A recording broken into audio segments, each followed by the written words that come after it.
आगे भाई हम बहुत एक लाइन में कह सकते हैं कि रिजवान और बाबर अब T20 सिलेक्शन में इतने आप कंसीडर नहीं करेंगे और सिर्फ नए टैलेंट को मौका देंगे। जो प्लेयर परफॉर्म करेगा वही खेलेगा और उसी को खेलना चाहिए। आगे भाई मेरा ऐप करके नाली में फेंक देना चाहिए जो इन्होंने करना था। 2 साल का टाइम हो चुका है दोस्तों, कोई 2 महीने नहीं है, कोई 2 में भेज देना था। तो 17 मेंबर स्क्वाड पाकिस्तान, ना बाबर है ना रिजवान है, कहानी इनकी फिलवक्त T20 में खत्म है। अब ये सही है ये गलत है, इस वक्त करंटली गति आप आउट होते हैं, खाली सोली बाबर आजम का नहीं है, बाबर आजम का कसूर खाली सोली नहीं है।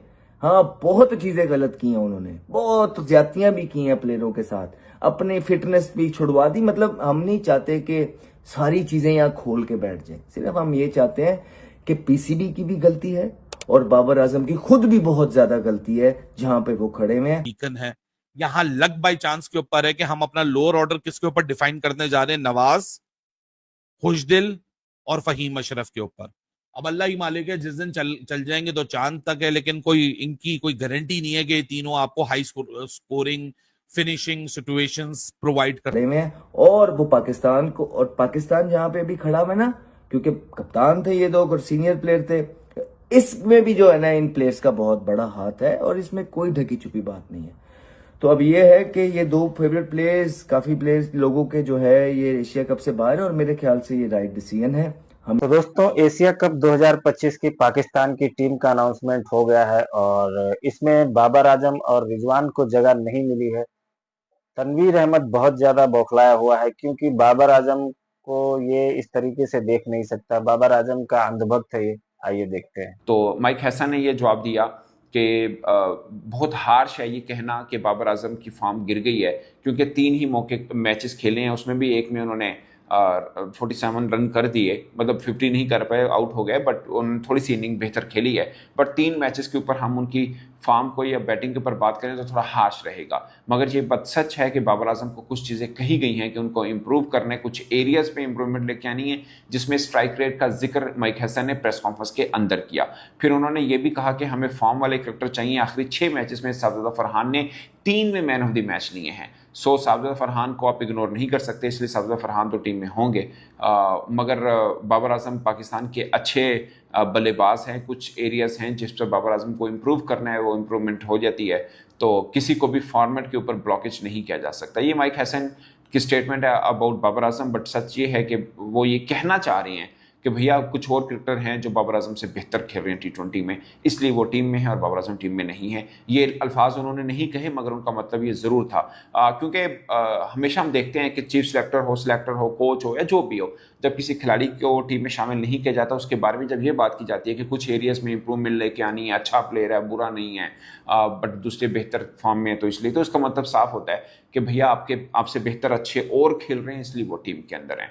आप बड़े नाम ज़रूर हैं, मगर आपकी फॉर्म बेहतर नहीं चल रही है, इसलिए हमने दूसरों को शामिल किया है। इस पर डायरेक्टली बाबर आजम के क्वेश्चन के ऊपर आकिब जवेद ने जवाब नहीं दिया था, मगर उससे पहले वो कह चुके हुए थे कि साइम अच्छे टच में है, फ़खर जमान पाकिस्तान की वाइट बॉल में सबसे कंसिस्टेंट परफॉर्म कर रहे हैं, साजिदा फरहान ने जिस तरह की परफॉर्मेंस दी है, इसलिए ये टॉप ऑर्डर वाले खाने में ये सब नाम शामिल हैं, ये आकिब जवेद ने बोला। और साथ उन्होंने ये भी कहा कि ऑलमोस्ट वही खिलाड़ी हैं जो आप लगातार आपको T20 में खेलते नजर आ रहे हैं। वैसे मतलब चेंजेस हुई, बांग्लादेश में हुई, अगर न्यूजीलैंड टूर में देख लें वहाँ चेंज हुई, बांग्लादेश पाकिस्तान खेलने हैं वहाँ चेंज हुई, और अब जब हम वेस्ट इंडीज में खेले, ये 4 सीरीज में चेंजेस हुई हैं। बट ठीक है, अब अगर अपने 15 या 17 खिलाड़ी अनाउंस करने हैं तो उसके अंदर मुझे भी लगता है कि जाहिर है कितने और भी, जैसे नसीम शाह का नाम आप ले लें वो नहीं है, एक दो और खिलाड़ी आप नाम ले लें वो इसके अंदर नहीं है, अहमद दानियल का आप जिक्र कर लें कि वो नहीं है, अब्बास अफरीदी नहीं है। बट ये 17 रुकनी में जो आ सकते थे वो हैं। हसन अली जो कि वापसी हुई है, उनको टीम में रखना ही था। हारिस रऊफ आपके लगातार टीम का हिस्सा हैं, शहीन शाह अफरीदी हैं, बट वापसी हुई है वसीम जूनियर की, जो कि एक पॉजिटिव श्योरिटी से बता रहा था वो नहीं होगा टीम के अंदर, ना बाबर होगा ना रिजवान होगा। रिजवान पे तो मैंने आप लोगों को बड़ी श्योरिटी से कहा था कि 100% नहीं होगा। 2 महीने से मैं आप लोगों को कह रहा हूं he will not be the part of the Asia cup. But अब लोगों को पागल बनाते जाओ और लोग उसके ऊपर उम्मीदें अपनी बना लें और फिर उसके बाद उनका दिल टूट जाए, इसमें हमारा तो कोई कसूर नहीं है। अब जो खबर आपको दे रहा था उस वक्त आपको बुरा लग रहा था, वो खबर सच हो गई तो आप भी शायद सोच रहे होगे यार ये तो सही बोल रहा था।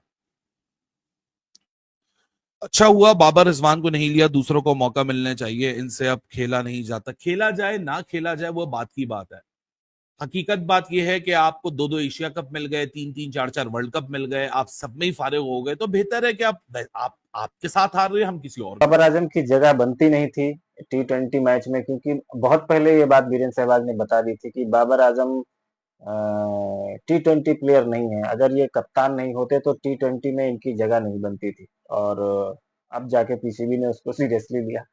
बाबर आजम, रिजवान दोनों को बिठा दिया और दोनों को ये बोला कि तुम दोनों T20 खेलने लायक नहीं हो, और बाकी की टीम बनाई है उन्होंने। और ये बात सही भी है, क्योंकि स्ट्राइक रेट है नहीं बाबर आजम का उतना। वो भले अच्छा बल्लेबाज ये लोग कहते हैं, मैं तो मानता नहीं हूँ।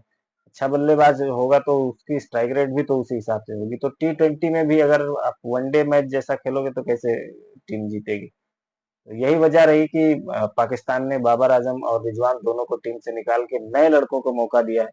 अब देखते हैं कि आने वाले एशिया कप में इनके नए लड़के क्या उखाड़ते हैं।